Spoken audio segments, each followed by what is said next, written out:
Right, hey everyone, what's going on? Welcome to Monday Night Live. Hope you're doing well, whether you're watching live or whether you're watching after the fact. Really do appreciate it.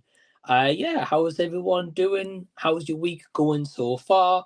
And thank you for tuning live or after it. Really appreciate it. May have some guests joining tonight. If I do, links to those channels will be down below in the description box after the live stream, or you can just type in their username as they may join the stream.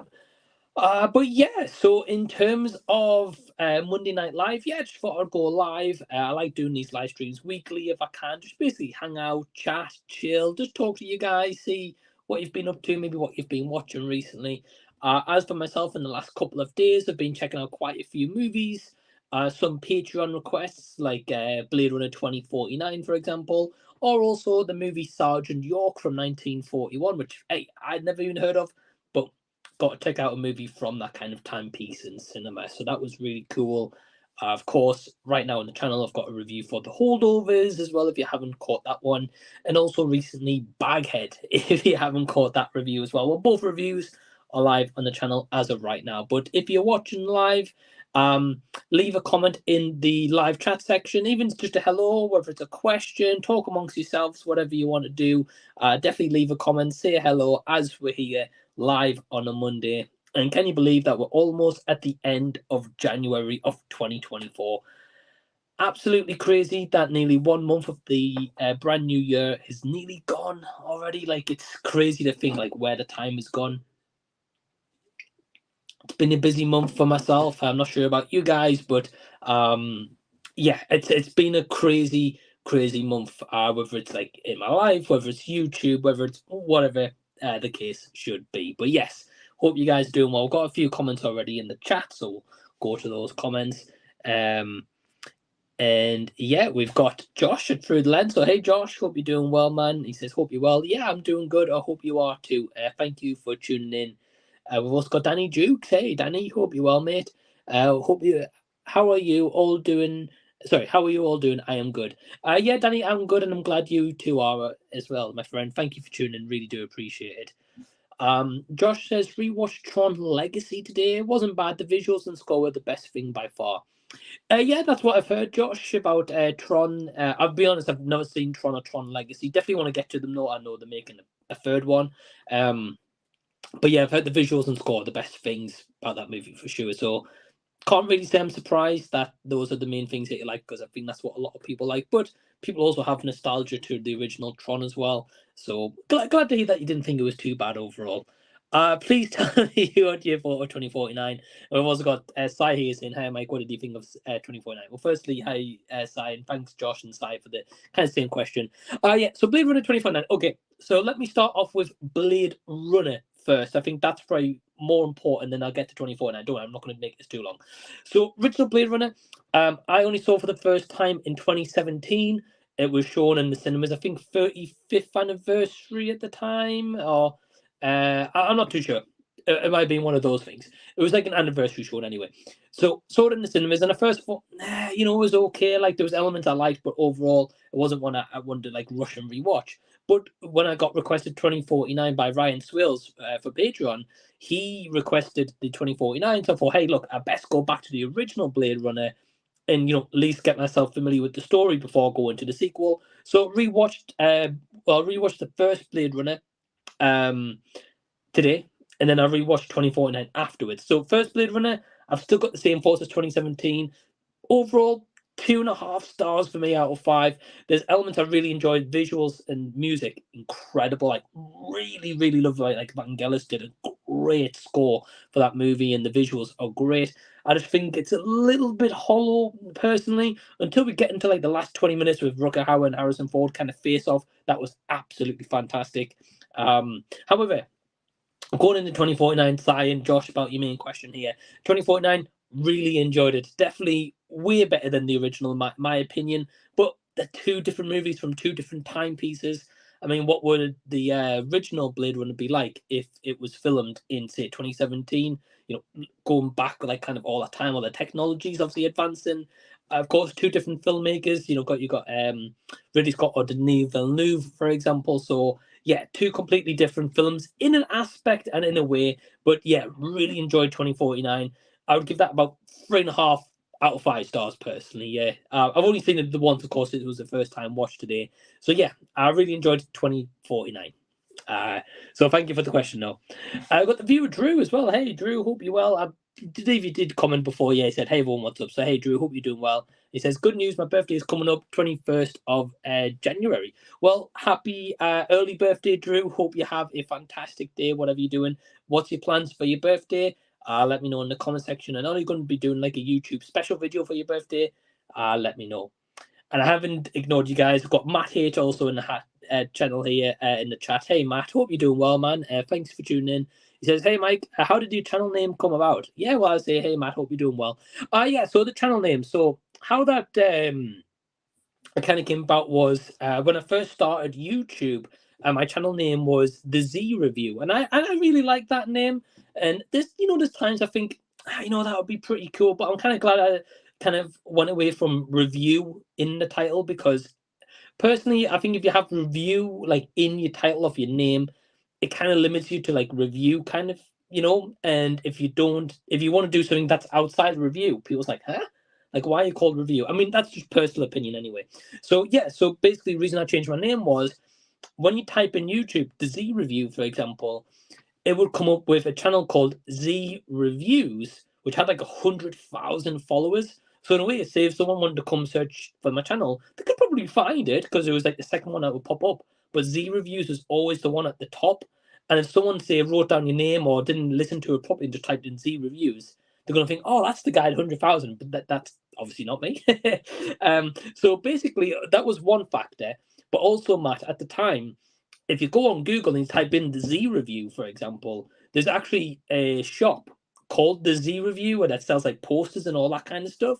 So I ultimately wanted to avoid it in the future. Like if they ever want to try to do like a copyright or like a sewer claim kind of thing for like using the name, which obviously I never knew any of this before I started YouTube. I just thought, hey, my surname begins with Z. Why not have the Z Review? Talking about movies and stuff. So that's where I thought about it. But then later down the line, as I say, as I started learning this other stuff and found the Z Review website, I thought, nah, I'm not even going to go there. So basically, how my name came around, which I had to give you that backstory for context, is a shout out to my brother Joe, the Chosen One on YouTube. I was thinking, I really need a channel name, and I want kind of like a catchy name, but also kind of like a play on words in a way, because as you guys probably know, I ain't seen anything. I've seen a lot of movies for the first time ever, and you guys have seen these movies years ago, or when the first ever came out, and I'm catching like 20, 30 years later. So yeah, the name he said, like, like, how about Did You See That? And I was like, actually, that's kind of cool, actually. So yeah, that's how the name came about from my brother Joe. He basically came around with the name. But great question, man. Great question. So shout out to my brother Joe. Josh says, will you be watching all the Best Picture nominees of this past year? Past Lives is my favorite, but they are all pretty great. Yeah, so I'll be honest, Josh. I've never been huge into Oscars and awards ceremonies. Don't get me wrong, it's cool, and I can appreciate if it means a lot to the art and the artists of these movies, and some kind of recognition for the acting, cinematography, best picture. Of course, as you mentioned, directors, etc. Like that's all cool.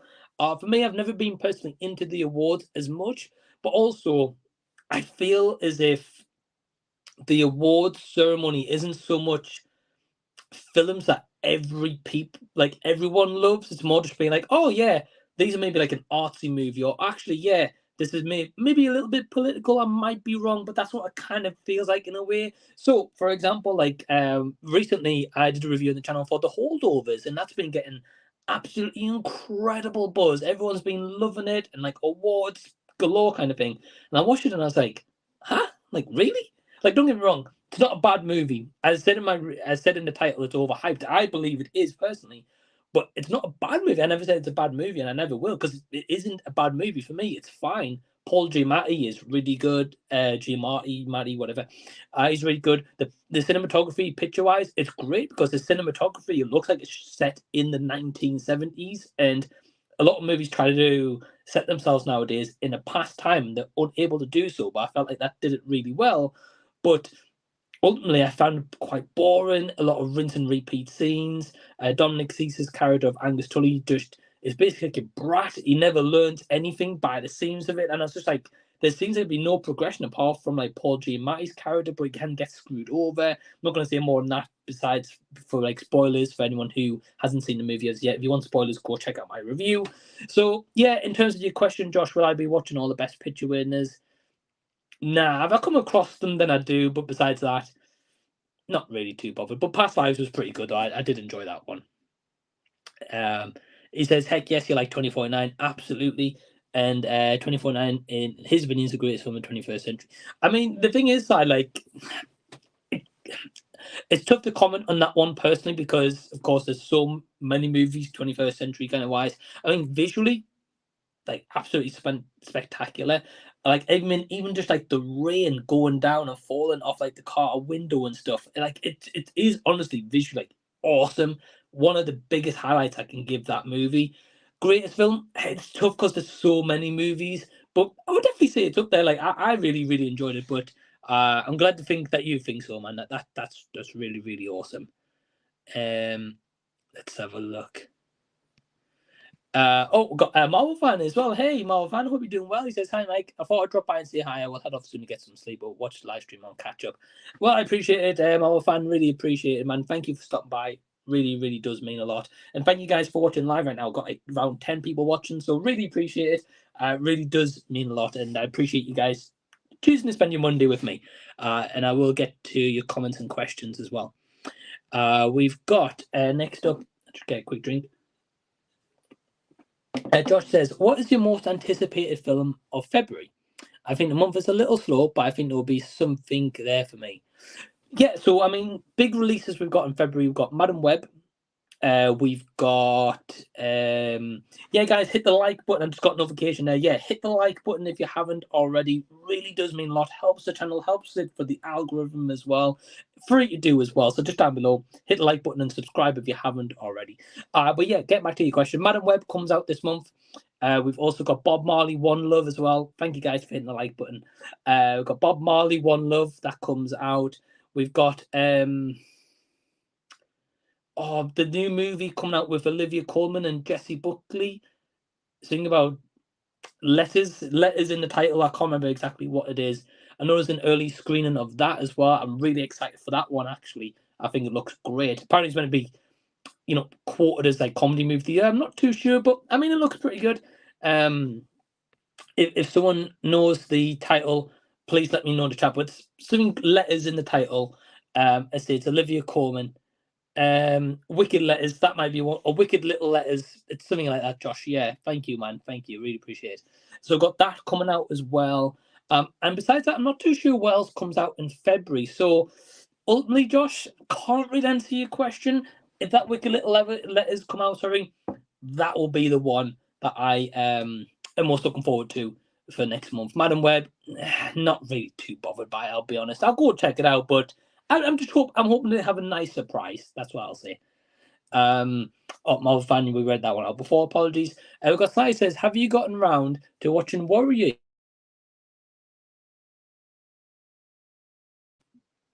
Okay, so have you gotten around to watching Warrior yet?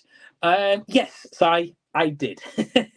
I promised Sin's watching. I did promise I'd watch it by the end of January. I did finally get to Warrior. Always try to keep my promises as long as I can. Yes, I will say, Sai, I really did enjoy it. I give it a 3 out of 5. Simply because I think performances, story-wise, it's a simple story in a way, but there's obviously a bit more complexity to the characters. Joel Edgerton and Tom Hardy, both are really good. I definitely prefer Joel Edgerton's character a lot more.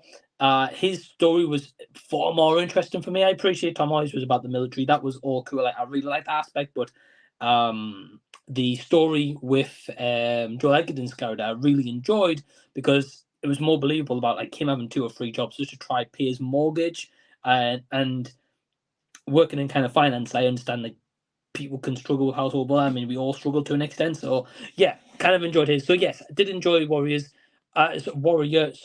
Definitely glad I finally got to it as well. Josh says, I love the Holdovers. It's right up my alley. Yeah, I think it's one of those things, Josh, where I know it's got a lot of buzz, a lot of people love it, but I'm just not in that camp, unfortunately. So at the end of the day, I'm not going to say anything bad about it because I know people love it. I'm probably just in the small minority. It's taken me a while to pick, but I think Social Network is one of the most important films of all time. I adore it more and more with each watch. Yeah, I've only seen it once, Josh. I do remember liking it. I can't remember loving it to the point where I wanted to check it out multiple times, but I do want to give it a rewatch. It's been some time, but I'm glad to hear that's had like such a an amazing impact for you. Clearly, it has. So that's really cool. And yeah, when I check it out again, I'll message you and I'll let you know my thoughts. Madam Webb, can't wait. I'll be clapping in the feed and all that looks like that. I mean, it's one of those things, Josh, but sarcasm or not there. I feel as if it's maybe been let down a little bit by showing everything in the trailer, including like the suit reveals. I mean, of course, they're probably going to do the suit reveals for like Sydney Sweeney. Of course, she's a hot topic at the moment. I mean, every right to. She's a great actress and very pretty actress for sure. But I feel as if they revealed kind of all the eggs in the basket straight away to try and entice people in. But this whole Sony universe they've got going on, does anyone really care? I mean, there's probably some fans out there. Yeah, I really want to care if they can make me care, but it's one of those. But I'm going to go open-minded, and as I say, I just hope that I'm going to be pleasantly surprised, at least. We've got Marvel fans saying, I've seen quite a lot of TV shows recently. Cool, man. He says, open all hours, and the sequel's still open all hours yet, and Porridge, but sadly that is on pause. But watch both Life on Mars and Ashes to Ashes. Awesome, man. Well, hey, I hope you enjoyed all those TV series. Yeah, I absolutely love Open All Hours. Absolutely great show. Especially as a kid, I used to watch that a lot because my dad absolutely loves it. So he'd always have it on and I'd watch it with him. I know at first when I watched it, obviously I was very young. I was like, you know what, you're putting this rubbish on. But as I grew older and he still had on, I was like, yeah, this is great. Let's watch another episode. So yeah, really like Open All Hours. Still Open All Hours. I think I saw a few episodes. It wasn't too bad, but I definitely need to watch the whole thing. So glad you are watching those.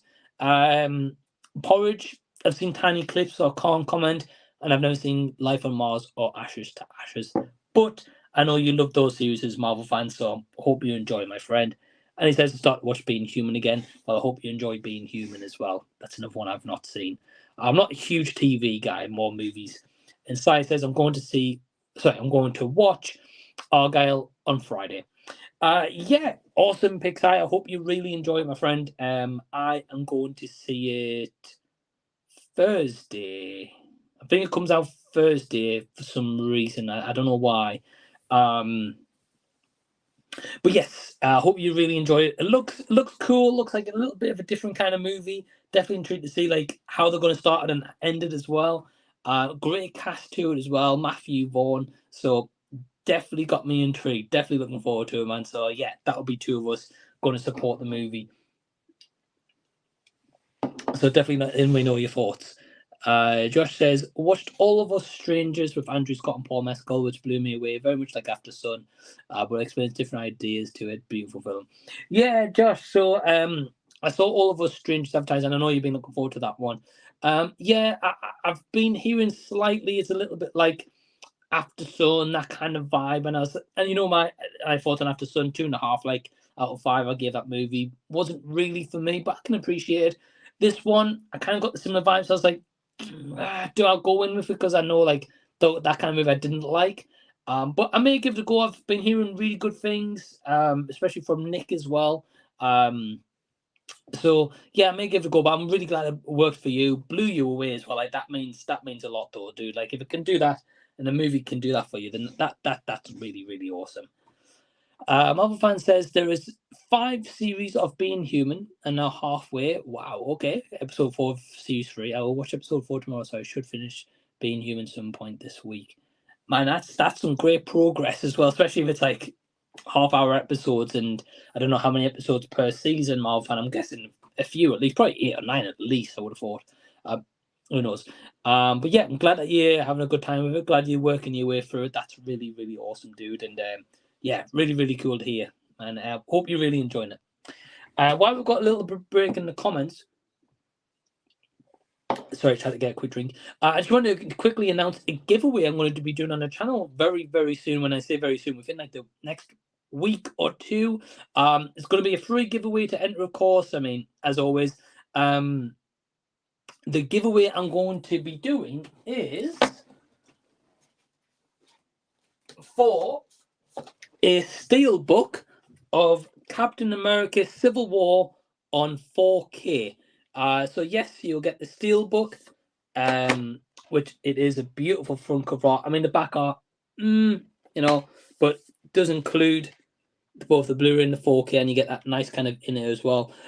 Yes, so keep an eye out for that. I will make like a little video or like a little short announcement, probably like a little video actually. But yes, I am going to be giving away Captain America Civil War on 4K. So if anyone's interested, definitely let me know. I definitely want to do a lot more giveaways this year on the channel. Remember, guys, if you haven't already, Patreon, I know I plug it a lot. I know you guys probably hear it a lot, but you do get a lot of extra stuff over there, so that's why I plug it. But anyone who's on Patreon gets 2 times entries into any giveaways. So you have more chance of winning, of course. And there will also be some exclusive Patreon competitions and giveaways this year as well. That's only exclusively on Patreon and not on YouTube. So yeah, so keep an eye for that. But that will giveaway for Captain America Civil War 4K coming very, very shortly. Got Jackson as well here. He says, "Hey Mike, hope you're doing." Hey Jackson, I'm doing well, man. Hope you are too. He says, "Watch James Gray's movie We Owned the Night last night. Unbelievable crime/gangster movie." Oh, awesome, Jackson. Hey, great to hear that you enjoyed that one. We Own the Night. I've heard of that, but I've never seen it. I'll be honest. 2007, 2008. I would like to see that movie was. Could be completely wrong if I am. Definitely let me know. But great to hear you had a good time with it. Awesome. Definitely sounds like a recommendation from yourself, Jackson. So I will add it to the list, the never-ending list, and I will get to it. But I'm going to be honest, I'm not going to tell you when and where because I really don't know when. But great to hear you had a good time with it, and thank you for stopping by. Hope you're doing well, and I hope London's also treating you well as well. So yeah, in terms of giveaways, I say Captain America very soon. I have got some new physical media coming in terms of I've actually ordered a couple of items in the longest time. So some of the stuff, maybe physical media, if I've got doubles on, I will be giving away as well. So definitely keep an eye out for that. And the competition will be open kind of worldwide as well. So that'll be cool. 2007. Oh, awesome. What a year for movies. I mean, I'll be honest, Jackson, I'd have to personally go back and have a look what was released that year. But yeah, I always remember like the 2000s, like 2007, 2008 and stuff. I think generally being a good year for release of some like massive titles. Sometimes when you look back, you think, wow, that came out that time and like that year. Wow, okay. Like, that's really, really awesome. So I say, thanks for the recommendation, man. Cool to hear 2007. Okay. I'm glad I was kind of right in a way. That's really awesome. Malvan says, Being Human, Series 1 and 5, 6 episodes each. Well, okay. 2, 3, and 4, 8 episodes each is an hour long. Oh, wow. Okay. So I was saying about maybe 8 episodes each. So close enough, but the first season and the last one, by the sounds of it, it's going on 6 hour episode long each. It's not too bad. It's not too many episodes to have an hour long each. But yeah, man, I'm just glad to hear that you're enjoying the series. That's really, really awesome to hear. And definitely look forward to hearing your overall thoughts when you've finished it all. And Josh says, Smiley Face is a great dancing film. Never heard of Smiley Face. I've seen like a poster art of a movie before that has like literally like a smiley face emoji. I didn't think it was called Smiley Face. I don't know if it's Evolution. I don't know. Maybe it's like a different cover, and I might be thinking the wrong here. That's the only kind of smiley face I can think of, Josh. But yeah, that one's got me stumped. I could have a look at my laptop. That's like down there, but I can't really be bothered. I'll be honest. But it's cool, man. Thanks for the recommendation. I'll have to have a look up on Google what smiley face is. Never heard of it. But yeah, anyway, guys, so caught up to the comments at the moment. But yeah, again, just want to say that I hope everyone's having a great day, great week so far, whatever you've been up to. As for myself this week, I think on Thursday or like Friday, as Sai was saying earlier, I'm going to be seeing Argyle. So definitely intrigued by Argyle. Also, this week on Wednesday night, I'm going to be seeing an anime movie called Blue Giant. I don't know if you guys have maybe heard of that one or not, but we're going to be checking out Blue Giant. Definitely will be dropping a review on late Wednesday night or Thursday for that one. I'm looking forward to it. I'm hoping it's good. I mean, 2 anime movies last year made my top 2 of 2023. So, hey, we may get a top movie anime wise as my favorite for 2024. Who knows? Who knows? So, yeah, Blue Giant's on the agenda this week. Argyle. I think on Friday we get Migration, the latest. I don't know if it's from Illumination, DreamWorks, something like that. Can't really say I'm hyped to go see that one, but hey, I might go check that one out. And I'm not sure if we've got any other movie releases this week. I know last week there was a movie release called Jackdaw, like Jack and then DAW, all one word. I think it was filmed in Hartlepool, which is pretty close to where I live in the northeast. But they've only got like one time shown per day, and it's at like 8:45 at night, nearly. And I'm just like, what a silly time to put them. Like, I don't get sometimes with the marketing with these movies why they put them on. But hey, one other thing I also want to announce to everyone while we've got a little bit of time to catch up with some comments as well. For anyone who is not aware, and I am going to put out a community post of this big announcement as well. But I'm actually going to be doing a podcast very, very shortly. But it's not going to be like a typical podcast where it's on like Spotify and all that kind of stuff. Maybe down the line, yeah. But it's actually going to be a podcast with my friend Ryan from Raven Oz Fans 89, but also in the past known as RWR Movie Reviews. So that is going to be coming very, very shortly. It might be like once every 2 weeks. It's going to be live on YouTube where you guys can come along and join the conversation. Episode 1 is going to be all about streaming and our thoughts kind of on that. And then episode 2 is probably going to be about physical media. So definitely some interesting conversations. Definitely going to be bringing in some like life stories and experiences into these streams and make them a bit more personal and not just all about movie, but bring a bit more of ourselves and our personalities into them. So yeah, going to be part of a podcast. Really exciting. Really looking forward to it. Definitely something a little bit different. And also me and Ryan, whenever we get talking, we can just talk for hours on end. So yeah, definitely looking forward to that. And definitely again, we'll keep you guys posted as that comes as well. Josh says migration is on streaming now, so I'll watch that eventually. Oh wow, okay. In a way, I can't really say that blame you there, Josh. I mean, I think it's been out in a little while in America now, been like at least a month or so. So yeah, I mean, if you do check it out, Josh, let me know. Marvel fan says, I finally got Loki season 1 steelbook and I'm hoping to get WandaVision steelbook next month. Yeah, awesome, Marvel fan. Well, I hope you do. I know you love, of course, Marvel with your YouTube name. Yeah, I hope you enjoy both releases. I mean, the steelbooks look absolutely beautiful. Personally, not series I care to revisit anytime soon. Maybe if they go really cheap, these steelbooks, I'll pick them up. But at the minute, man, because they're full price, personally, I haven't got really much interest. But hey, if you love them and you get a chance to pick them up, that's really great to hear, man. It really is. Mob fan says, sorry, what's your thought on Despicable Me 4 trailer dropping?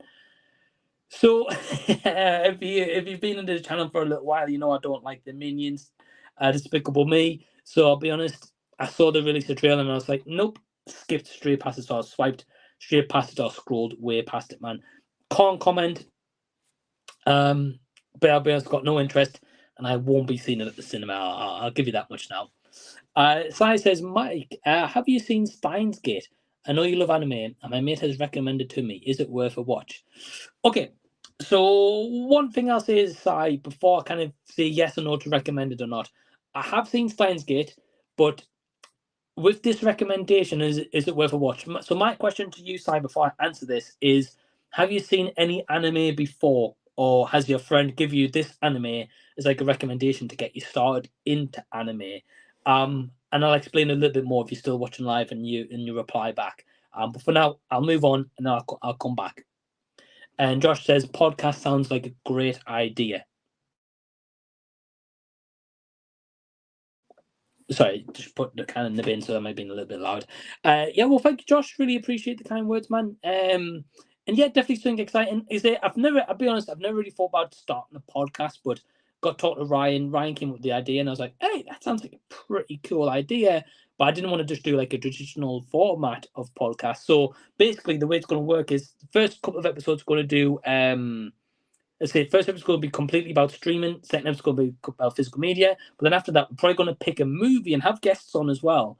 But we're going to be picking a movie and talking about our life experiences going into that movie and how we can relate with it as well. So yeah, definitely intrigued. Okay, so I'll come back to your other question inside about Ghostbusters, but you did say I don't watch anime. Okay, so okay, so that's good to know, Si. So thank you for replying and thank you for still watching. Appreciate it. So my advice personally, Si, and I'm just going to be completely upfront and honest here. Steins Gate is really good. I actually really like Steins Gate. I haven't seen the whole thing, but from what I've seen, it has been really fun and it's been like a good time. Personally, what I would recommend to anyone for this matter to get into the anime genre is there's all different forms. Sorry, not all different forms. There's all different animes, right? So Steins Gate is a little bit more kind of a bit more grounded, but there is a bit more fantasy element about like time travel aspects into it as well. Then you've got like Sword Art Online, which is all just pure fantasy.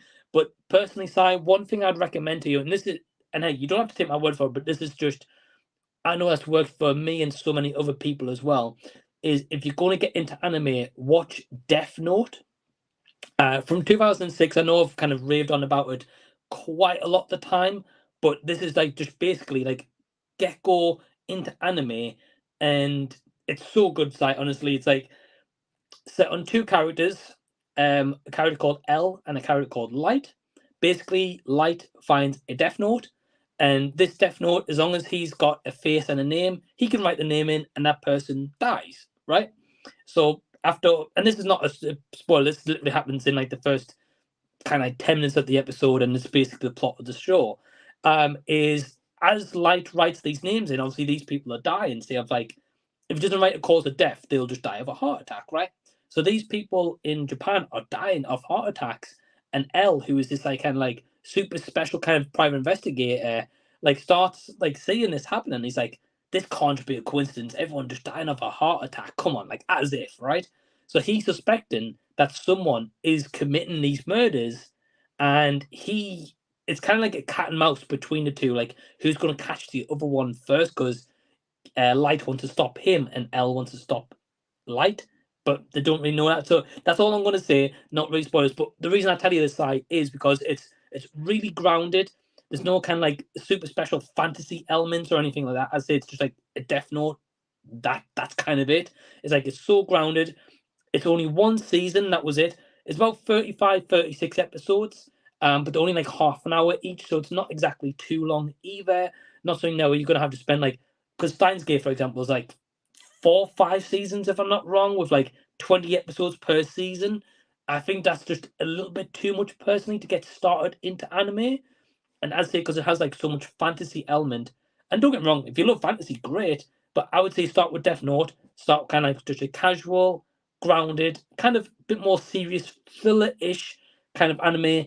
Then go on to maybe Steins Gate, because you'll then realize, oh yeah, I really like the fantasy element. Or I like more kind of grounded, serious animes. Like, so for me, Death Note's my absolutely all-time favorite anime series like ever. Sci. That's why I recommended. But also, I recommended to my brother, who was like you, who hasn't seen anime in his life, and he's like, "Where do I start?" And I was like, "Look, everyone is saying like you mentioned, side. This is no joke. So instead of doing all like Steins Gate or the start like the zombie one or anything, and I said, look, start on Death Note.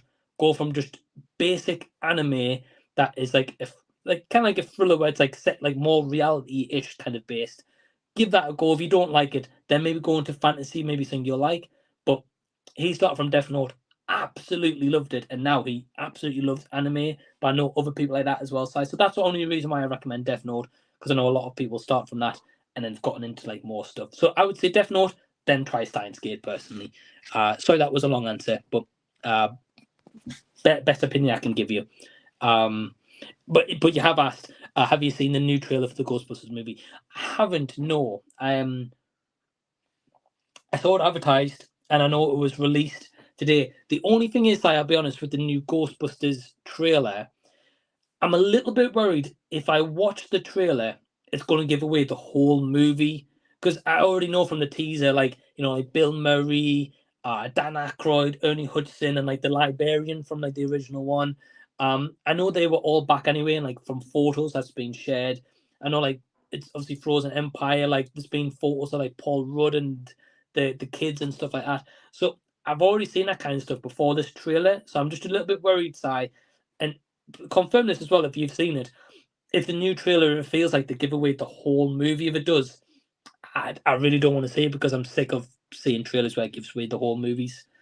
Josh says, but thank you for the question. Josh says, I'm still waiting to see Godzilla -1. All those showings are at 10 p.m. Yeah, and this is the thing, Josh, I don't understand. Don't get me wrong, I know Godzilla -1's been out for a little while now. And I know the fact that it is probably towards its end of its cinema run, but it's still a very popular movie. It's still going to have people going to it, whether it's the color release or they've put it in black and white, like a re-release. Yeah, I don't know why they don't put a show on, like, say, 5 or 6 o'clock, because I think that would be really popular, especially with, like, kids and teenagers getting out of school and maybe go see the movie.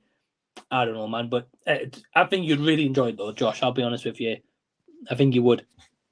I've also got Kieran in from Film Review Central. Hey, Kieran, hope you're well, mate. He says, hope you're well, Mike. Yeah, I am. Hope you are too. He says, what's your thoughts on Dakota Johnson?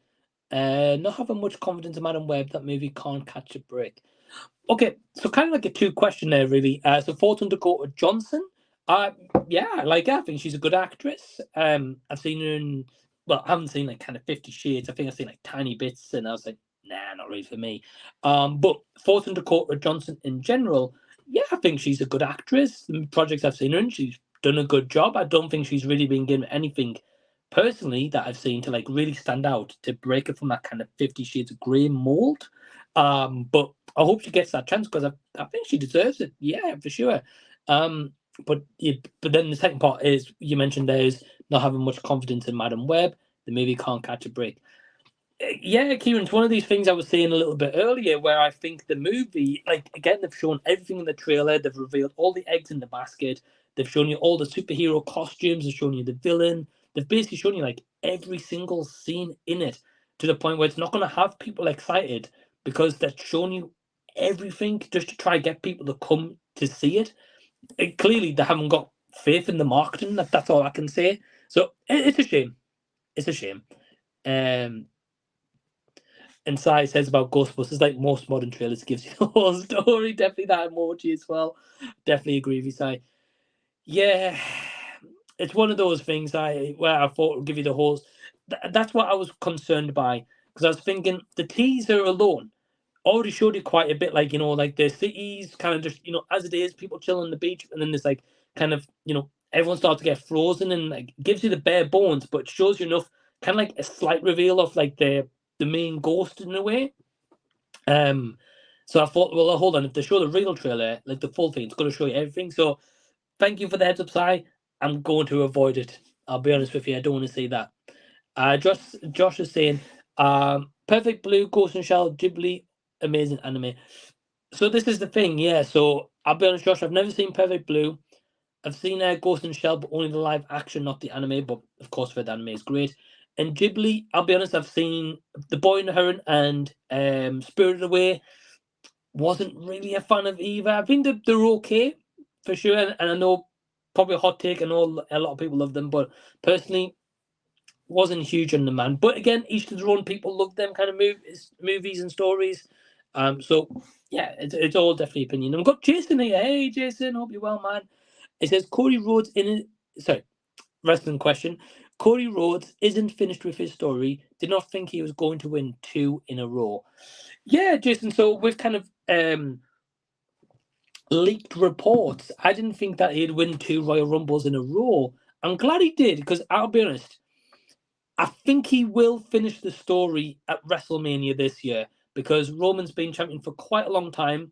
I think there was also a leaked report somewhere to say that Roman Reigns isn't well at the moment. I don't know if it's like an illness, obviously what he's had in the past. I don't know if it's possibly come back or there's been some like health scares. So I think they're trying to get him to the point where they've got the title on him a little bit longer, maybe break like another record or two. And I think at that point, because he's already made like Solo Sokoa, like the next kind of like tribal chief, like the next one to take over. So I think what will happen is I think Cody will win at WrestleMania. Roman will drop the belt, and I think he'll probably have a lot of time off, at least 4 or 5 months off. I think maybe come back at SummerSlam, but I think he'll definitely have some time off. I mean, he's kind of part-time anyway, so yeah, I think he'll definitely have some time off as well. So, well, I'm hoping Cody wins, because if Cody does not win at WrestleMania, this whole thing is absolutely pointless. Why would you make someone win the Royal Rumble twice to not win the main belt? It would just be absolutely stupid story writing, personally. But it does say, sorry, different question. Jason says, I saw Wish the other day, and I was just missing something.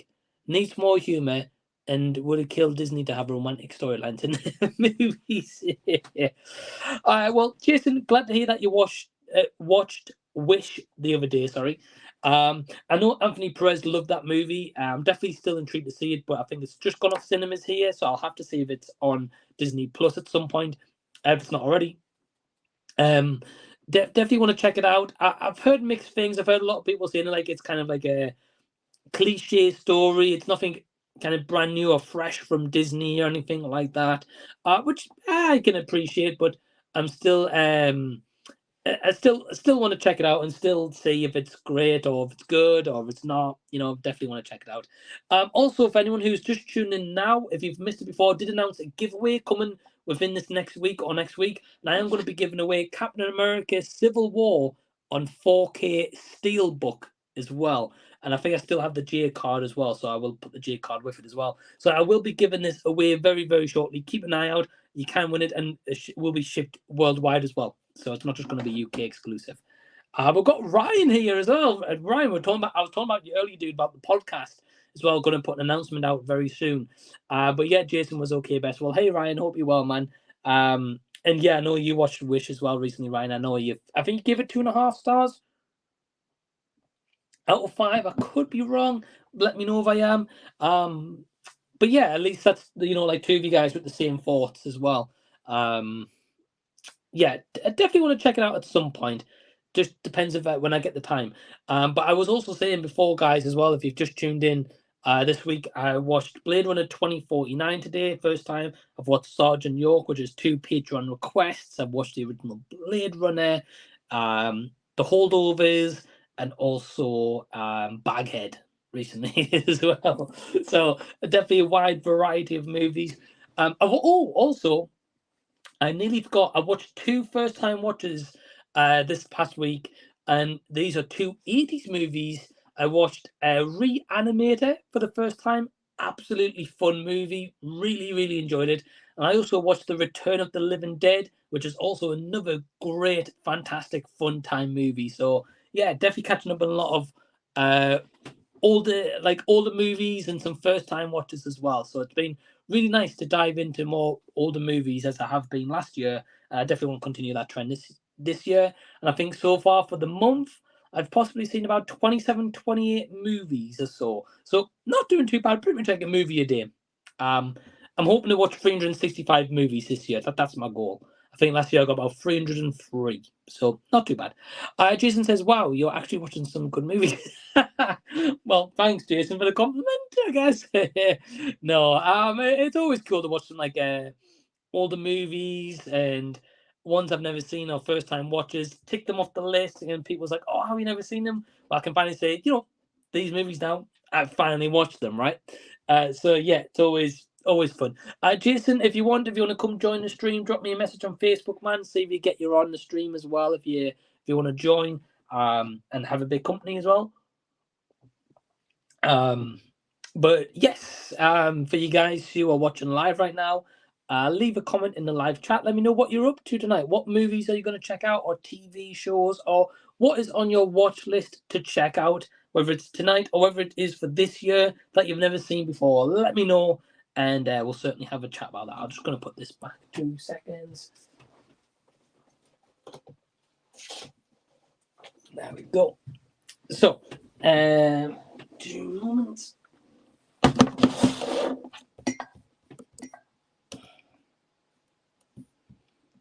Yeah, might be having a guest on in a second, guys. That's also apologies. Let's have a look.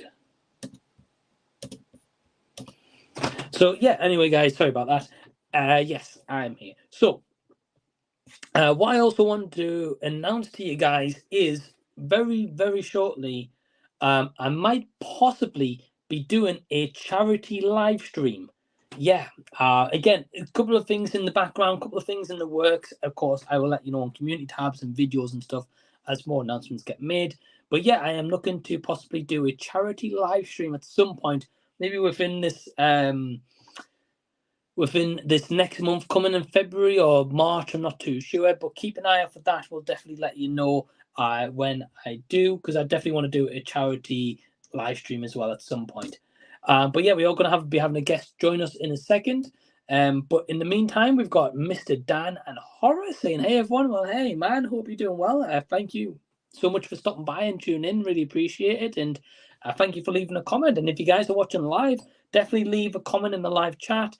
Also, if you haven't already, give the live stream a big thumbs up. It really does mean a lot. It helps the algorithm. It lets YouTube know that you're watching and you're liking what you see, which I hope you do anyway. But it just helps to kind of push the channel as well. This year, I definitely want to expand the channel a lot more. Ideally, I think at the moment I'm on like 2,731, 32 subs, 30, round about that figure. I would like to get to 3,000, maybe 4,000 at like an absolute push this year. But that can all change with you guys. Giving the stream a big thumbs up, share it out, subscribe if you haven't already. And we've got the legend Elliot in the house from IMO. Hey Elliot, hope you're doing well, man. Thanks for tuning in. He says, "Hi Mike, hope everyone's keeping well." Yeah, hey Elliot, hope you're doing well, man. Thanks for stopping by. Elliot, fantastic guy. Definitely go check out IMO Reviews. Go check out Elliot's channel. He does a lot of music breakdowns and ranks a lot of albums from artists, and it's an incredible breakdown. He recently did the Gorillaz, but also recently did Iron Maiden, so definitely go check them out as well. And I've got Ryan saying, "Well, I watched Saltburn earlier. It's been a slow day at work, which was nice since I can just watch whatever."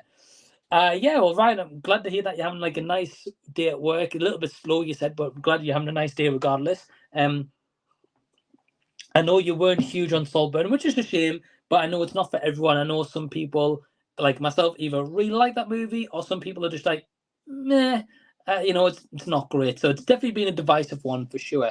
But at least you've got another one ticked off your list as well. And we've also got the legend Nick here. I mentioned Nick earlier as well. So hey, Nick, hope you're well, mate. He says, "Fresh out of Baghead, popping in to say hi." Well, hi, Nick. Hope you're well. And let me know, Nick, if you're still watching. What was your thoughts on Baghead? Do you agree with me? 1.5 star. I'd maybe push it to a 2, absolutely maximum. I felt like it had potential, but unfortunately did squander it. But if you guys have seen the new release Baghead, let me know as well. Ms. Dan Horace saying about Sergeant York, which I spoke about earlier. He says, "Yeah, Sergeant York was one I used to watch with my dad. Just picked it up to watch with my son." That's awesome. And it's always really cool when you can watch a movie that maybe you were introduced to as a kid or teenager or whatever, like as you mentioned, Stan, with your dad, and now you're showing it to your son as well. Like that's really, really cool. So it clearly goes to show that you must really like that movie if you're showing it to your son as well. But that's really, really awesome. Definitely a really really important movie to check out, and I definitely do mention that in my review as well. But we have got a guest in the wings, and that is Jason. Hey, Jason. Hey, how's it going? I'm doing well. We've got Mr. Postman here, actually. Oh, I forgot to change my name from the last stream I did. Yeah, We were I don't doing know a if you were, Beatles stream. yeah, you were doing it with Jacob, right? The other day, I think I saw.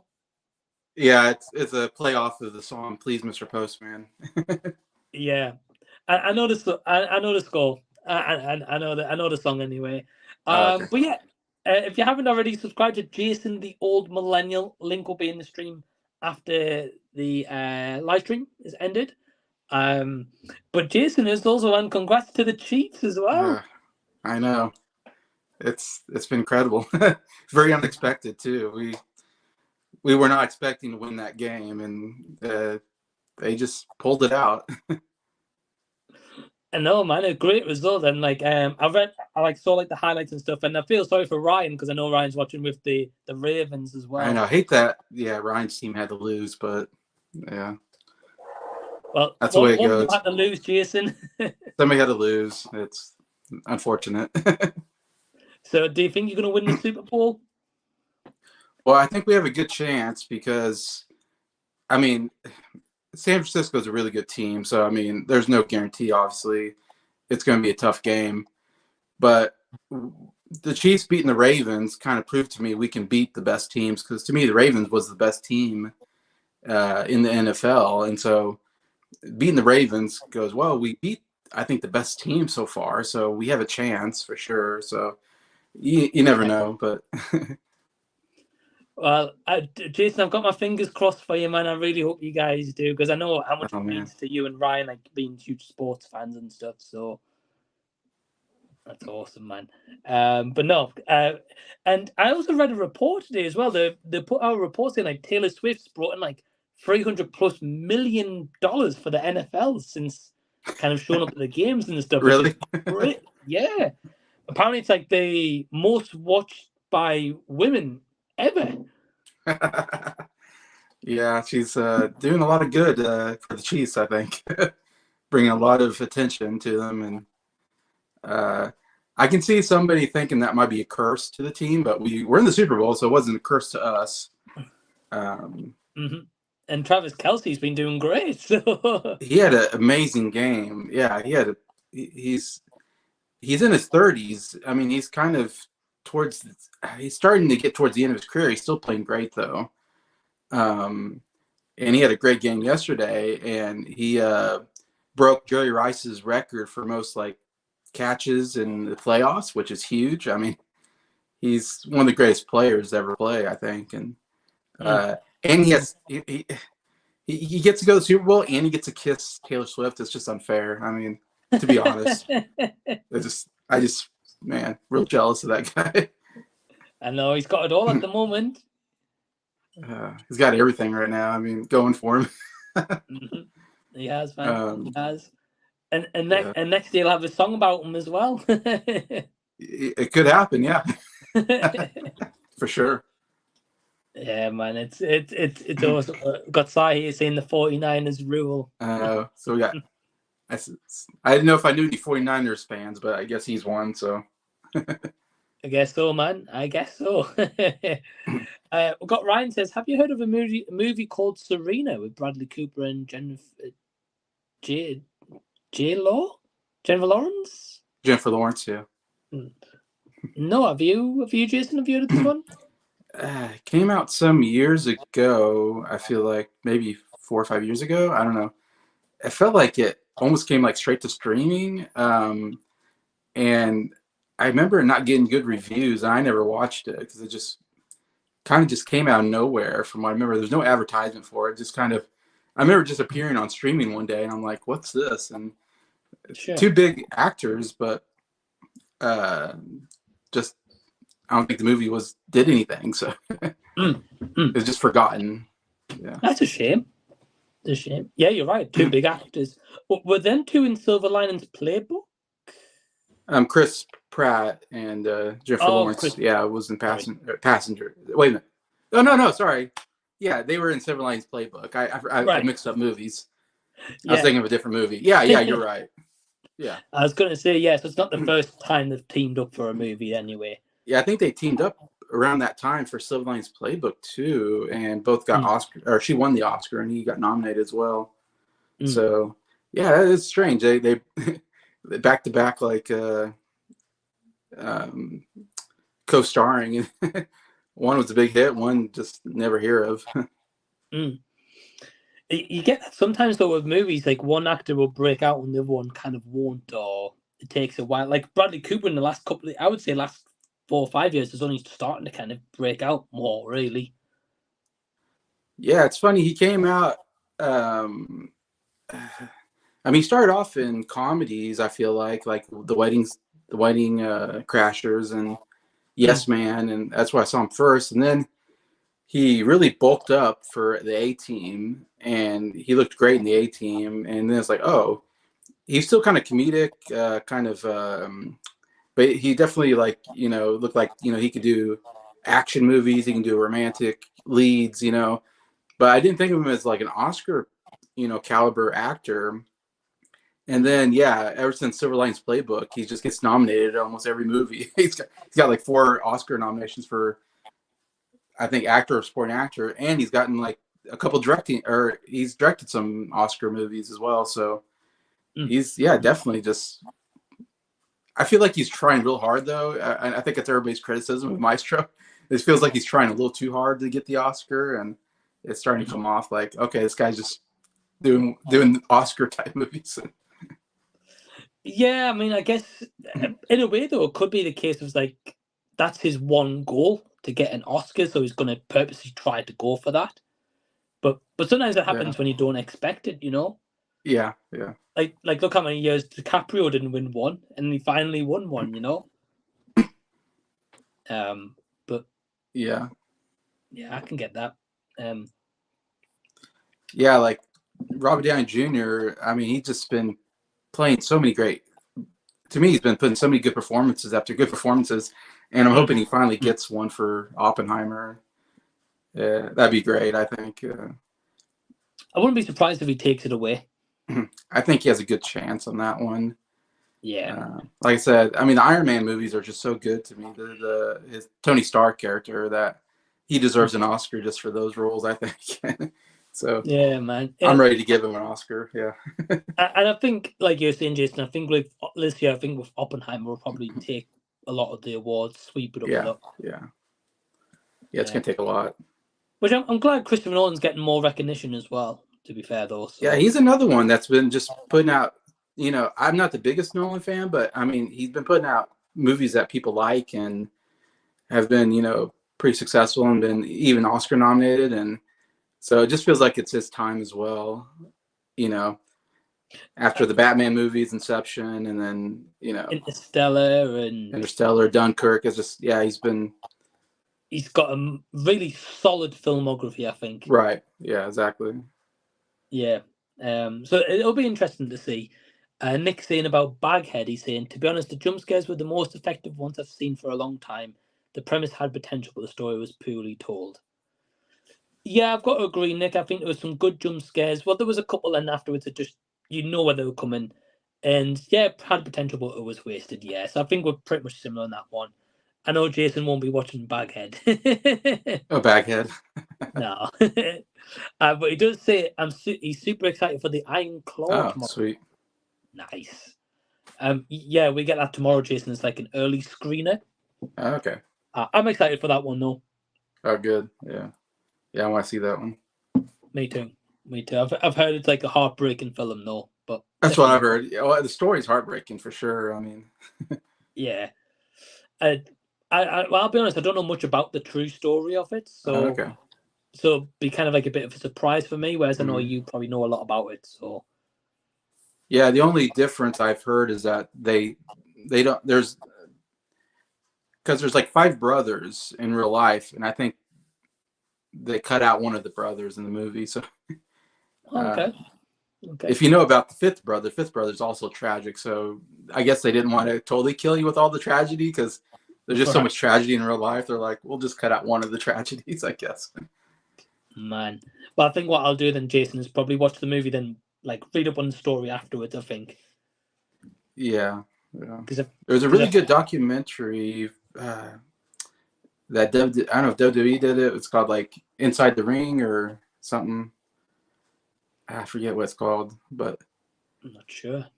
it's a documentary series where they do documentaries on different wrestling Mm. situations or topics. And the one on the what are they called, the that family, Von Erich, the Von Erich family. The one of the Yeah, Von Erich family was one of the best ones I've seen. Because it was total. It's so crazy, you can't believe it's true kind of story. And I think I'll definitely check that out once I've seen the movie. If you can find it, it's amazing.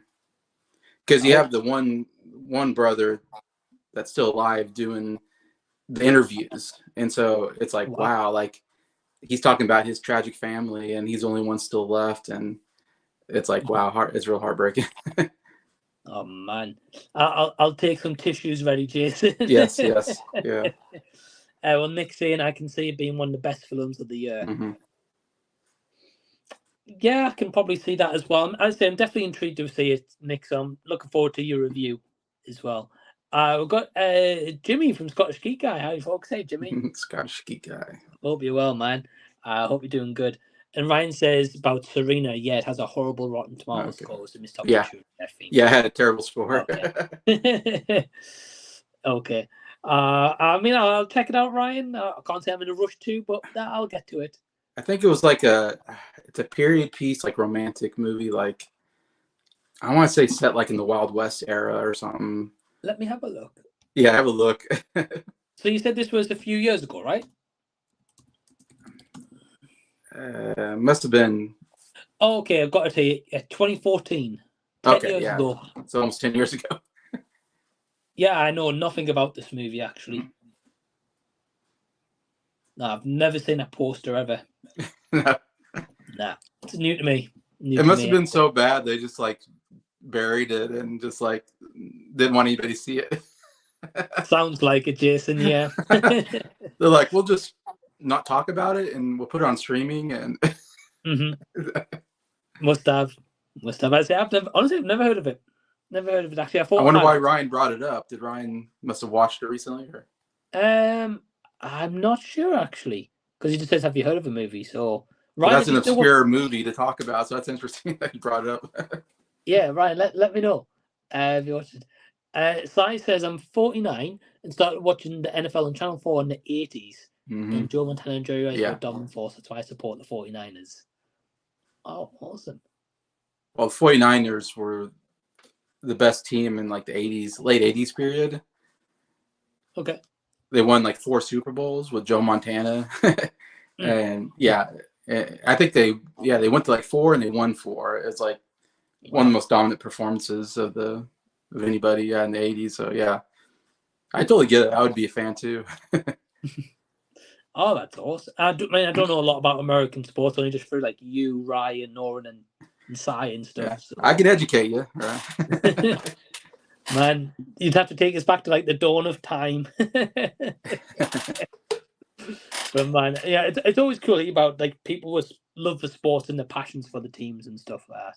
Like, I know, I guess Jason, I know you had like a full red outfit on for the Chiefs and stuff. So I went all red. Yeah, yesterday everything was red. And Ryan was probably over there all in purple, probably. Yeah, Ryan's all in purple, probably.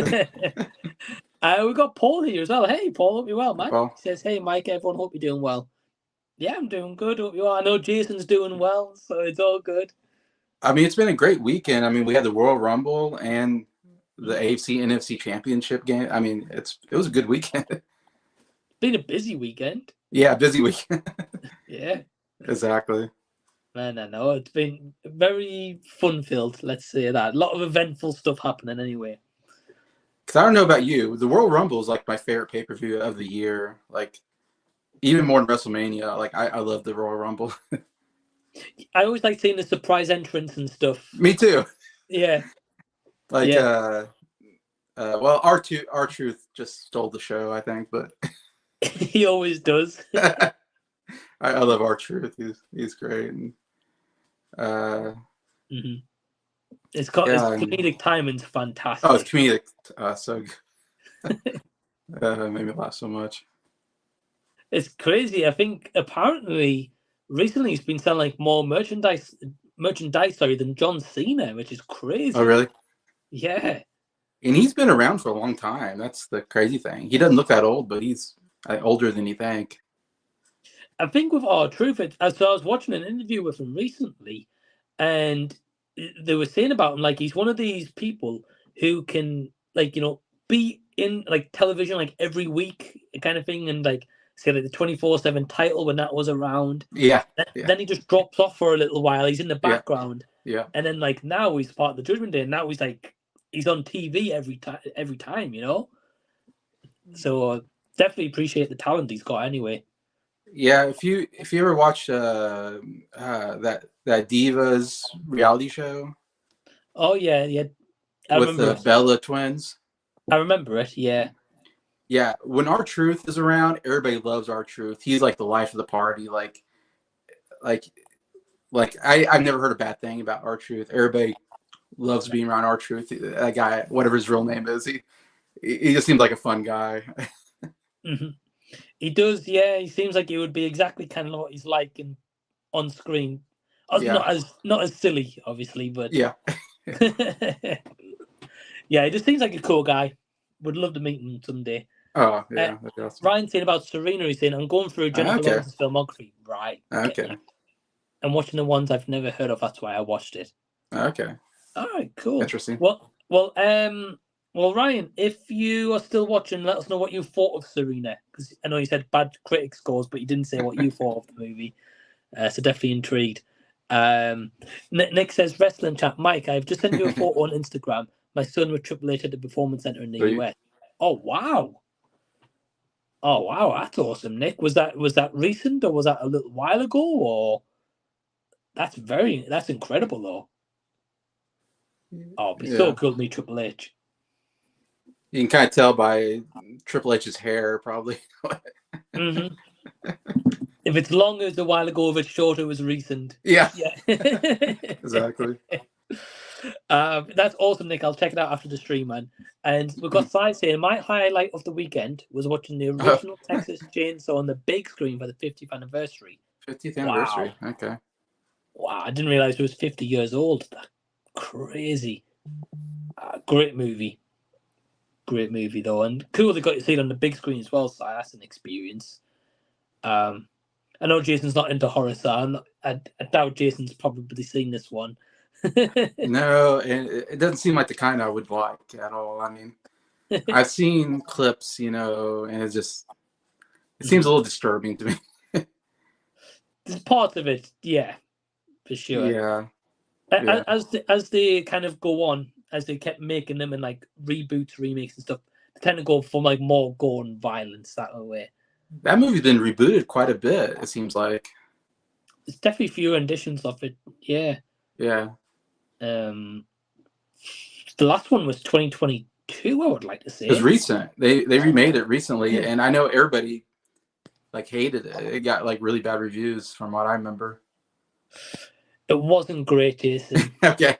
That's what I thought I heard. Yeah. There was one or two scenes in that the newest one.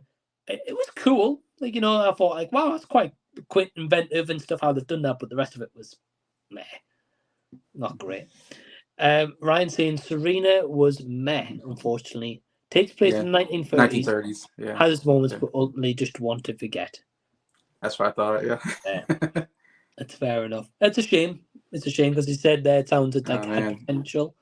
So you're going to have to watch like Red Sparrow and I've seen Red Sparrow. Oh, you seen it?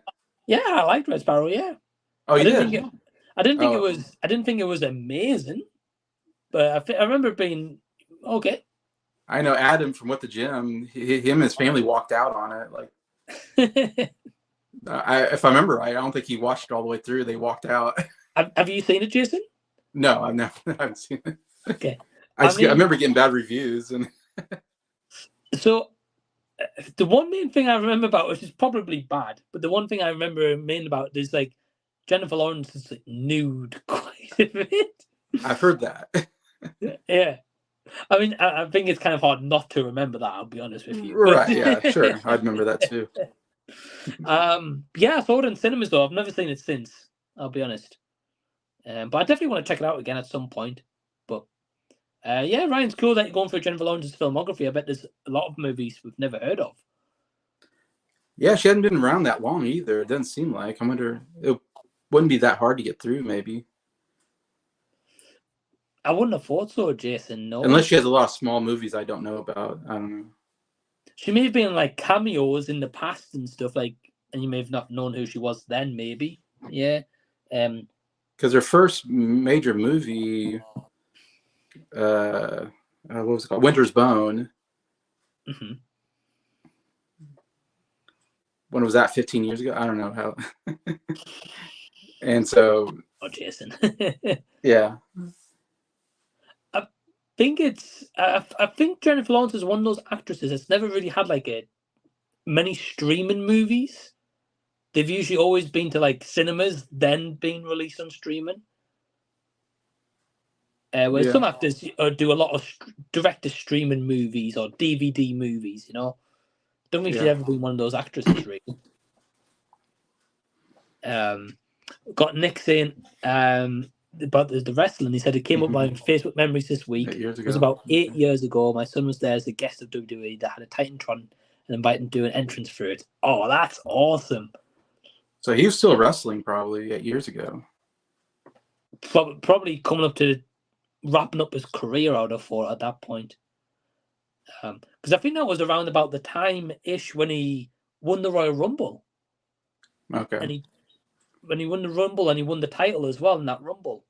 Yeah. I think I was around about that time, possibly. Okay. I could be wrong. Saying I remember he says it's Hunter Hearst Helmsley. Yeah. Yeah. I do as well. When he had like that kind of like posh gimmick Yes. to him as well, yeah. I remember that. It's so weird seeing him, yeah. And that the way he talked and everything. It's like, wow, that's not the game. Like I mean, I remember like Stone Cold, like the Ringmaster and stuff. Yeah. Like, wow. It's crazy how that just a change of character and how big they become. Really, it's insane. Our truth is Ronnie Aaron Killens. Okay. Ronnie Aaron Killens, okay. Okay. Oh, that's cool. Well, I know years ago he was known as K Quick. Yeah. For R Truth. So I know he had the K tattoo on his chest, and when he got R Truth, he changed it to an R. Yeah. So that makes sense, though, his surname begins with a K. Yeah. Ryan saying Mike's Hall passes Emma Stone, mine's Jennifer Lawrence. Yeah. Fair play to you, man. Fair play. That's not a bad one. No, not at all. Not at all, my friend. And Ryan said, there's only a few I haven't seen. She has 33 acting credits and a few shows, which I'm not worried about, or one-off appearances on shows. Yeah, that's fair. I wouldn't watch one whole show to see her in like one episode, for example. I didn't realize she had 33 acting credits, so wow. Okay. I mean, she's a good actress. Yeah, actually, she started young. She was, I'm sure, like 18 or something. I don't know. And she's now like, she's your age, I think, if I remember right. She's like 32 or something. I was going to say she can't be that old or anything. No, she's been around already for probably over 10 years. And yeah. Did you see No Hard Feelings, Jason? Yes, I did. Did you enjoy it? I didn't like the movie, but I did like Jennifer Lawrence in it. She was actually pretty good in it. Yeah. I didn't like the premise, if that makes sense. It was just a little weird and cringy at times, and you know what I mean? I get you. Especially when there's like an age gap, it can be a bit. Yeah, I get it. I get it. And just pressuring someone to have sex just doesn't sit right. It was a bit like I don't know if you ever saw Licorice Pizza. Yeah. But that was similar in the age gap plot kind of thing. That was a weird age gap too. Yeah. I think it's how to handle those subject matters, if it works well or not, really.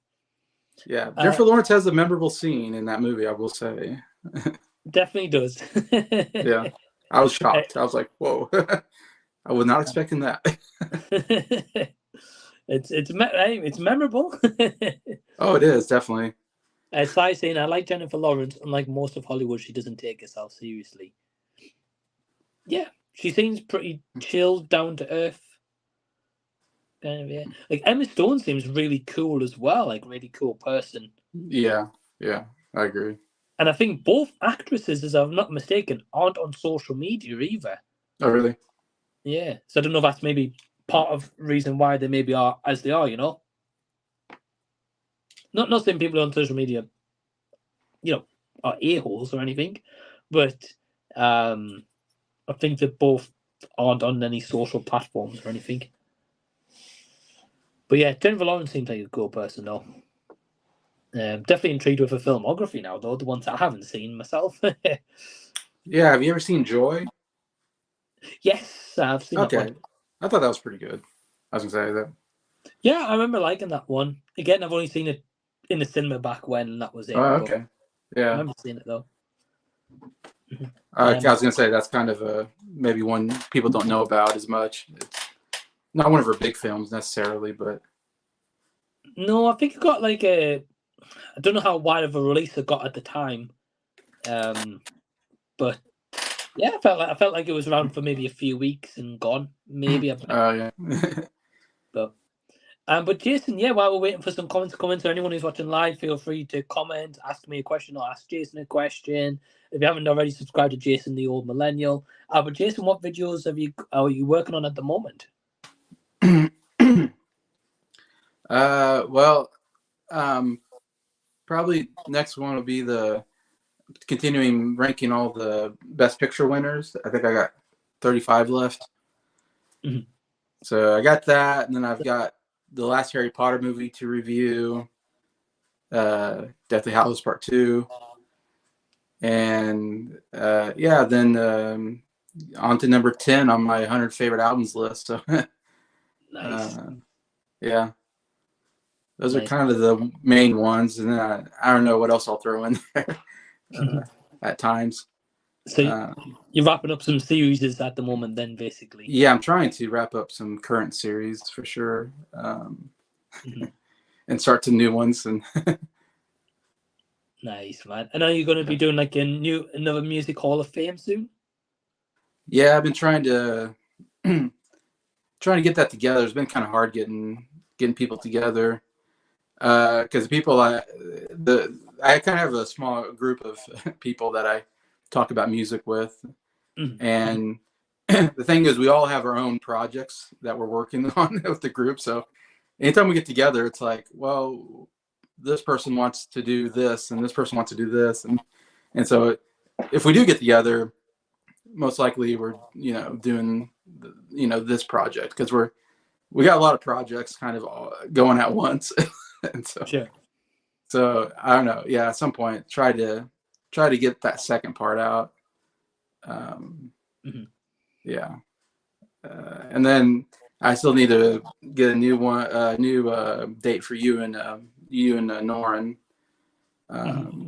Yeah. At some point, I guess maybe this next month, I'll see when you guys are available. Yeah, man. I know, like, you want to do like the Old Millennial Awards. So that'd be cool. It's just finding time and not finding time, but finding schedules like where you're free, I'm free, and no one's free. Or yeah, exactly. same with the music one for you as well. It's tough. And yeah, I know what that's like, Jason. With Z Talks, it was like that a lot of the time. So I understand. I imagine, yeah. I understand, my friend. But definitely check out Jason's channel as well. Jason, your Millennial. Link will be in the description box down below after the stream as well. Besides saying, with the mention of walking out of Red Sparrow, is there a movie that you walked out of midway through or switched the TV off? For me, it was Birdemic. Oh man. So I've never seen Birdemic, but I've seen like a lot of clips and stuff, and it looks awful, man. It can't be worse than The Amazing Bulk, though. I'll say that much. Yeah, it's on that level. It's just really bad. Yeah, CGI. I don't know about you, Jason, but I think The Amazing Bulk was the toughest film I've ever had to get through. It was awful. Yeah. But yeah, I mean, in terms of the question, though, is there any movie that you've walked out of? Yeah, I've walked out of two movies, I think. Silence, one of them, Martin Scorsese, Silence. I remember you talking about that one. Yeah. That was terrible. And The Intent 2 as well. That was like one of my first ever reviews on the channel. Intent? The Intent 2. Okay. Yeah. Don't watch it, Jason. Never heard of it, yeah. I think I was looking on Netflix the other night and I saw it on there and I was like, nope, scroll past. So yes, for me. How about you, Jason? Have you ever walked out of any movies? Funny enough, my dad and I walked out on Mortal Kombat back in 1995, I think it was. Okay, And I think it's just because I was young and it was kind of violent, and sure, sure. and I don't know. And my dad and I kind of felt bad. I was at an age where my parents had to take me to the movie, you Mm. know, and Mm. so I unfortunately made my parents watch some pretty bad movies because, as a kid I was like, oh, I want to go see this, and then they'd go, and then we're watching it, and I feel kind of bad. I was like, oh, this. I just knew my dad was not enjoying the movie, Mm. and so I remember just going. I think I was the one that was like, let's just leave, because I was like, it's funny. It's not that bad now. Now looking back, it's not that violent of a movie, but Mm. I played the video game. Knowing the video game was very violent. I guess at the time Yeah. I just thought, like, I didn't want to put my dad through this movie, so I was like, let's just leave, because I kind of felt bad for my dad. Mm. If that makes sense. It's kind of weird. I didn't walk out because it was bad. I walked out just because I felt Mm. bad for my dad watching the movie. Oh, definitely. I mean, especially if you've Uh, played the games, Jason, as you say, yeah, the games, especially the most recent ones, are crazy violent. Yeah. oh, I can't even. Yeah, I can't play the new ones. They're just too violent. To be honest, it's overkill. And they've just got up the ante, I think, though, isn't it? Every time. Yeah, they keep upping the ante. Um, but like, if I was by myself, I would have stayed and watched the movie and been fine. Mm. It's only because my dad was with me that I was like I just didn't feel right making him watch it. Okay. Yeah, I get it. I get it. But obviously, when you look back now, you think, that was a doddle, that, you know? Yeah, no, now what I know, no, now what I know then, or whatever, how's that you say? Yeah. Uh, I would have just stayed, but yeah. No, I get it. Okay, I mean, it's a great question, and it's really cool to share experiences, especially as like a kid and stuff as well. I tell you, like, I came close to walking out of Holmes and Watson with Oh, um, a Will Ferrell Will one. Ferrell and Mm. uh, Yeah, what's his John name? C. Riley. John C. Riley. Yeah, I went and saw that, and I remember thinking to myself, like, I'm ready to walk out of this movie. It's so bad, and but I didn't do it. I try not to walk out of a movie. I don't know. I just have this like principle of like, I paid the ticket. I'm gonna suffer through the movie, and yeah, that's about the closest I've ever come recently of walking out of a movie. And I should have walked out. Looking back, I was watching it thinking, oh, surely it'll get better. Like, it's Will Ferrell. I mean, I'm Right. I'm sure there'll be something funny coming along, and nothing funny ever came along. And by the end, I was like, I should have walked out. I say, Jason, like, I haven't seen it because, like, obviously they did Talladega Nights, which is great. I really enjoy that movie. Then they did like Step Brothers, which Hmm. is great, and they were on a roll, like, two hit comedies. Yes, yes. And then Holmes and Watson, I saw the trailer, I was like, this looks terrible. And it got like really bad reviews. And I remember at the time, I was like, I'm not going to put myself through that. And I still haven't. It's one of the worst experiences I've ever had watching a movie where I was like 10 minutes in, I was like, wow, this is so bad. Like, this Wow. can't be bad forever, can it? And as you keep watching, you're like, this gets worse and worse. And it was like, I just cannot believe Man. how bad it was. It was just, Hmm. I might subject myself to it one day, Jason, but at the minute I haven't got any interest to. I mean, it's better than The Amazing Bulk, and, Jason, anything's better than that. it's better than The Room, so you've seen worse, but I'd say, Jason, honestly, The Amazing Bulk is the worst movie I've ever seen. Takes see, some beating. I watched like 10 minutes of Cocaine Shark and I quit that movie. That's one I quit. I just, Jason, if you told me I had to watch it, I'd watch it. But if I didn't have to watch it, I was like, I just rather not. Jason, I'd rather watch The Shark than Amazing Bulk again. I know. I saw The Amazing Bulk, so I did get through that because you requested it, so I did it. Man, it's bad. Ryan's asking, are you doing an Oscar live stream, Jason? Well, it depends on a lot of things if I'm working or not. I don't know if I'm working yet on that day, of course. And I probably won't because um, to watch regular TV, I have to watch the TV upstairs. Right. At least right now, unless I can figure out how to get it on my TV down here.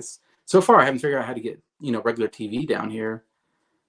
I'd have to if I could figure out how to get the TV to work down here, because all I watch is streaming, and YouTube and movies, Blu-rays. Sure. I don't usually watch regular TV unless it's a sports game. That's the only time I watch. I'll go upstairs and I'll watch TV on the upstairs TV. Sure. And I wouldn't be able to do it just because my wife would be probably in bed by that point, and I would have hell to pay if I was if I was up there talking, keeping her awake. She would have a cow on me. Right. That's fair enough. It'd be really hard to do it. It'd be great though. I think I'd be good at it. I mean, Jason, with your love of the Oscars, it's only kind of natural, really. But yeah, I understand. Yeah, I'd love to do it though. If I could figure out how to do it, that would be maybe something I'd look into. But I mean, if not, I'm sure you'll do like an Oscars thoughts video or something like that, or reacting to the winners or whatever.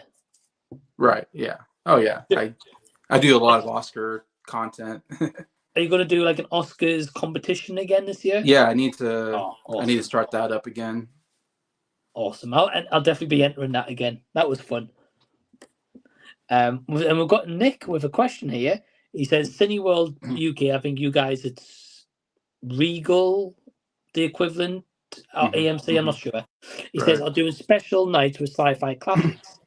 So for £5 a ticket, you can either go see 2001 Space Odyssey, Interstellar, Blade Runner, Dune, Blade Runner 2049. So what's your pick for the best of their selection? Oh, okay. Well, Jason, out of those ones, which one would you say is your favourite? Or the one you like the best? I haven't seen Blade Runner 2049. Okay. The other 4 movies, I hate those 4 movies. I would fall asleep if I tried to watch them again, to be honest. So which one do I want to fall asleep to? I guess Dune, maybe. I think they're 4 just incredibly boring movies. That's fair, Jason. Not very fun. I mean, I'll be honest, Jason. I saw 2001 Space Odyssey for the first time last year. Okay. I can appreciate like the experimental style of it, but I definitely think it was like 45 minutes too long. Personally, yeah. I mean, besides that, like the very slow parts, I felt like it was okay. Interstellar, I've only seen in the cinema, and I remember enjoying, but I've never seen it since. So I definitely want to rewatch. Blade Runner, I watched that today, Jason. Today. Yeah, believe it or not, today I watched Blade Runner 2049. Actually, believe it or not. Blade Runner, the first one, it's okay. It's okay, but a bit like you, Jason, it was parts I was a bit bored by. I'll be honest. Dune wasn't huge on it either, Jason. I'll be honest. I don't think it was terrible, but I felt like it was very incomplete. Yeah. Which makes sense because obviously they're releasing part 2 in the next couple of months. So yeah, I think out of those, I'd pick Blade Runner 2049. That one, Jason, is way better than Blade Runner in my opinion. Yeah, I need to watch that one. I know Norn, that's his favorite movie. It was actually really good, but that I might be in a hot take in that one. I'm not sure, but and Nick saying, "Wow, no, Jason." But Nick does also add here. He says, "I've booked 2001 and Interstellar." Awesome, Nick. Well, I hope you enjoyed both experiences. Especially if you get experience from the big screen as well. It's really cool. I mean, throw Back to the Future in there or something. You'd think so, right? Give me a sci-fi movie like that. I'm surprised I'm not sure Back to the Future, I'll be honest. But definitely. I definitely want to check out Interstellar again at some point, though, for sure. We've got Sai saying, do you think that Oppenheimer will be the big winner at the Oscars, or do you think that there will be or do you think that there will be a surprise? Well, Jason, you're the Oscars expert. What do you think? Yeah, Oppenheimer is by far the front runner for Best Picture. Mhm. I would say. I mean, it would shock me if anything beat it right now. It's just kind of steamrolling everything right now. Um, uh, Mm. yeah, and it got 13 nominations, so they nominated almost every category. I mean, it was. You can tell if the Academy loves the movie if they get a lot of nominations, and 13's a lot of nominations to get. Right.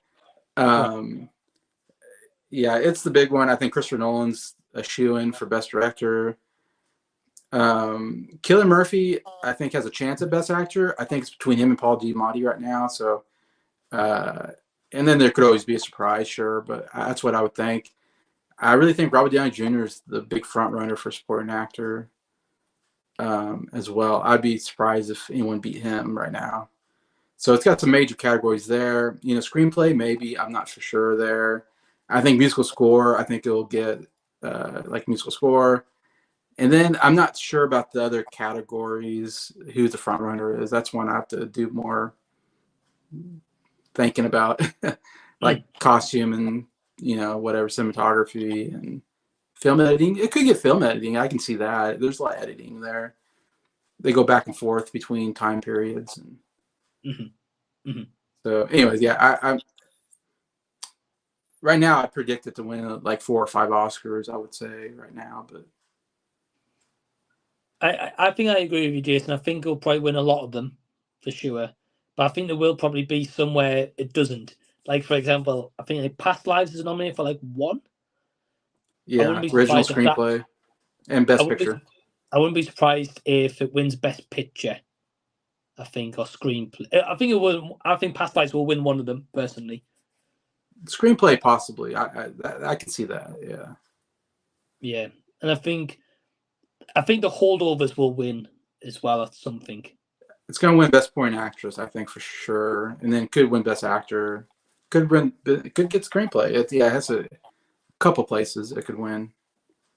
I mean, don't get me wrong. I really like the 1970s setting of it. I think that was done really Yeah, well. Definitely one of the biggest highlights of the movie for me. yeah. But I don't know. It's going to be interesting to see anyway. I'm waiting for Jason's competition side, so keep an eye out for that. Jason does competition where you can guess the winners and you can win prizes stuff as well. So keep an eye out for that. And Nick Olsen will bid you gents a good night. Way past my bedtime. Good night. Well, thank you for tuning in, Nick. Really do appreciate it, man. Means a lot that you stopped by because Nick usually does go to bed quite early, so I appreciate you stopping by. So yeah, we'll probably be live for a couple more months, and we may end up wrapping this up. But yeah, Jason, what's your plans for tonight, man?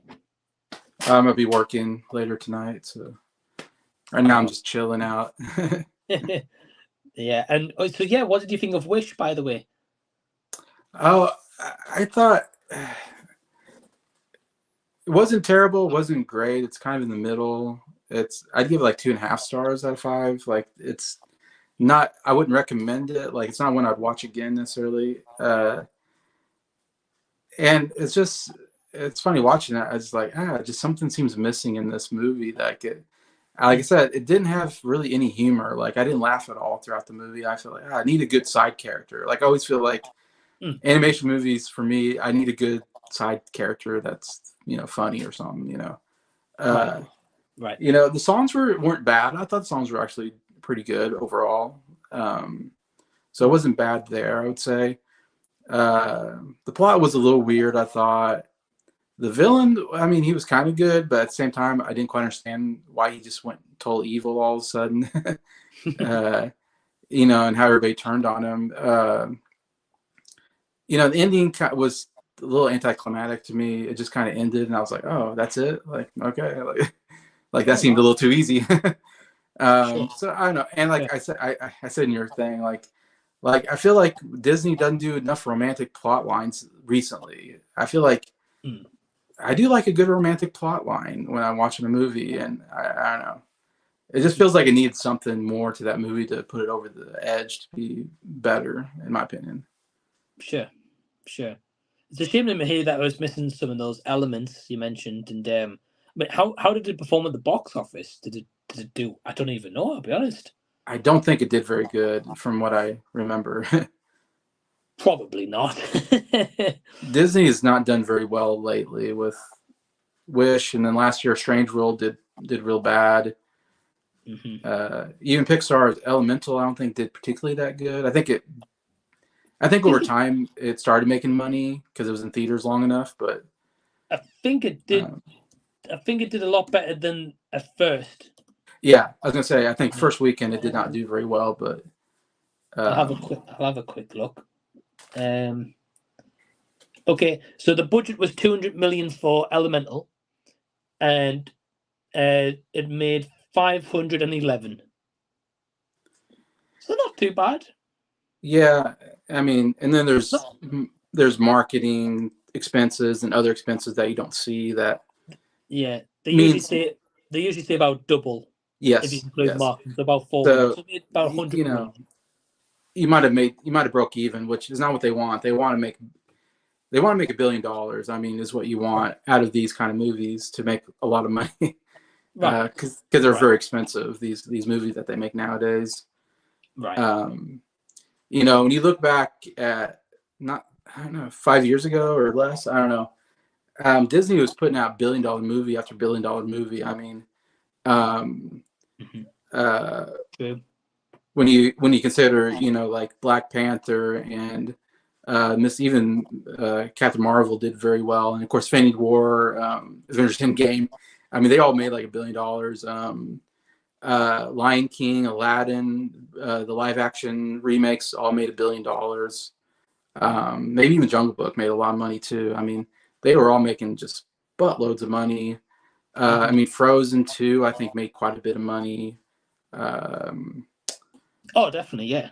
You know, I mean, there's just, you know, I saw some statistic like there was like $10 billion movies like just a couple of years ago. And last year they had like one. Barbie was the only movie I think that made $1 billion last year.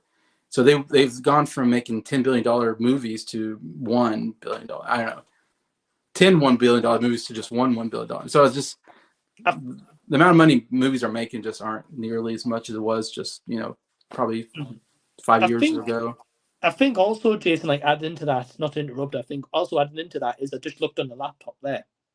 And you're right. You mentioned like, you know, they had a point where they had like billion, like hit after hit. I remember that. It was great. I mean, we all were like, wow, Yeah. Disney can't do no wrong at this moment in Right. time. Yeah. I think the problem that they're having personally is the writing departments aren't as great as they were. No, they aren't. Or they've changed writers, what have they done? But also when I look at there, I know it's a different time completely, but Toy Story, the original Toy Story, I know it was Pixar, but I saw that was made 30 million back in 95. And again, I appreciate the different time to now. Yeah. But they make that on 30 million. That's like a timeless classic, which like is a very unique story, but it's not exactly a convoluted one, just a simple, unique story and a legacy. And then like Elemental, they spent all that money on it. And I know you weren't huge on the movie. I know I liked it more than you did. Oh, okay. But it still costs like more than 4 times Toy Story budget. Yeah. 5 times, well, more than 5 times the Toy Story budget. It's insane. Absolutely insane. And then that movie, except from people who liked it, aren't going to remember Elemental really. No. They're losing their way. I mean, Super Mario Brothers almost came close to $1 billion. It made really good money. That was Cross Spider-Verse did very well too. It made pretty good money. So Super Mario hit $1 billion, yeah. Did it? Okay. So yeah. I see Super Mario Brothers did well, Cross Spider-Verse did well, but yeah, Elemental Wish did not do nearly as well as those movies. So Disney just needs to find the right formula. They just don't have the right formula at the moment. And I think they made so many bad movies that people just don't trust them anymore, maybe. I don't know. It's just... I think it's the marketing as well, though. Yeah. I think they... I know they've announced like Toy Story 5 and Frozen 3 and Zootopia 2, I think it is as well. Okay, yeah. Which by all means, they're clearly going on IPs that's known to try bring people back in. But I mean, in that meantime, you've still got to make those movies. Yeah. You need something in that meantime that's going to be a hit, and you need something that's going to be good for people. Because I'll be honest, I don't even know what the next Disney animated project is. I've got no idea. No, I don't know what Pixar is doing or next, or yeah. The only thing I know is Marvel's next thing is Deadpool 3, and that's the only movie they're doing next year. So they're banking everything on that movie. Yeah. Star Wars, I don't think has a movie coming out. So Star Wars hadn't had a movie come out in a long time. And don't know. No. You know, I think Disney at this point, by the sounds of it, Jason, are just banking on possible maybe physical media releases, possibly, and Disney Plus. Disney Plus, yeah, they're trying, yeah. Yeah, I'm guessing so because they haven't got anything else in the burner. Yeah, I've never seen anything Pixar advertised or Disney apart from Wish. But I mean, I would guess in a way it's good that they're hitting a reset in a way. They need to, yeah. I think they need to more than anything, yeah. Well, I feel like so many shows now I've been hearing that they've had to rewrite them. Yeah. What's it called? Well, Blade was one of them. Blade, yeah, that's one. They had to scrap that and totally. I don't know if that's ever gonna come out. I mean, that's in such trouble. But yeah, they're expecting that one to come out. Daredevil TV show was supposed to come out. I thought this year or something, but they've shot a bunch of episodes and then they've scrapped it all and they have to rewrite and reshoot them because they just. I guess they're looking at them and going, "Oh, this is not good enough," and that's not good. No. That they're like looking at like, "Oh, this is not good. We got after." I think Marvel's went through a bunch of reshoots and that movie did horrible in the box office. And Madam Web, probably the same thing's gonna happen to Madam Web. It's gonna be reshot and it's gonna do terrible. And it's just like, it's not good. It's just.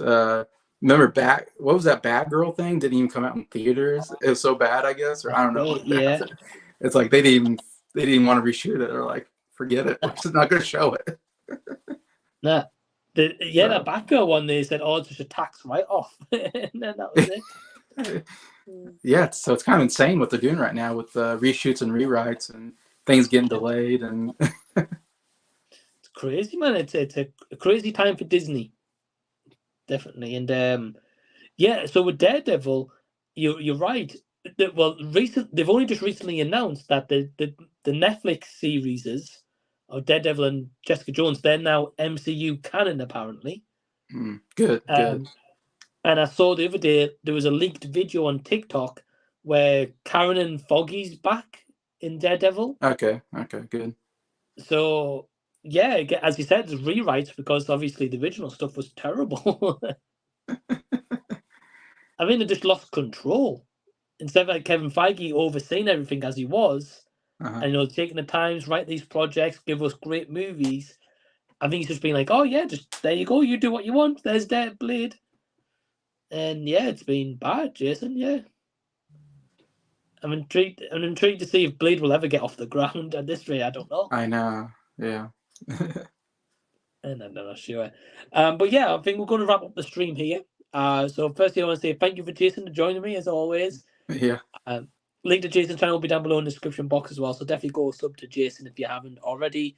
Or search Jason the Old Millennial on YouTube, you'll find him. Thank you guys for tuning in live or after the fact. Really appreciate it. And till next time, we will see you later. See you, everyone. Have a nice night.